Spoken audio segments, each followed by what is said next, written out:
Welcome to Pindar Poetry. We hope you learned something new. You start by protecting your progress. Copy the GTA save folder to the desktop so you can restore it if needed. Once done, run the game as administrator and set compatibility to Windows 7 or Windows 10. This prevents permission and legacy API issues. Next, update your GPU driver and ensure DirectX 9 is installed.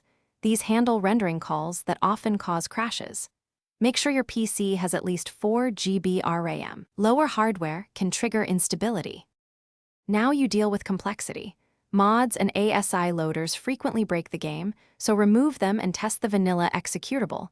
This isolates mod-related crashes. If the clean game runs, reintroduce mods one at a time to find the culprit.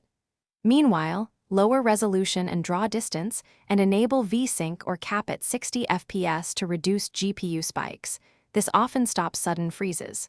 Finally, verify game files via your launcher or replace exe if you suspect corruption. To finish, reinstall Visual C++ redistributables and run sfc/scano to repair system files that the game depends on. Make sure the official GTA San Andreas patch is applied, and if problems persist, perform a clean reinstall of the game after removing leftover folders.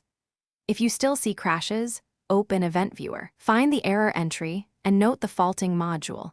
That single detail lets you search targeted fixes or report the issue. Thanks for watching. Consider subscribing if we helped you.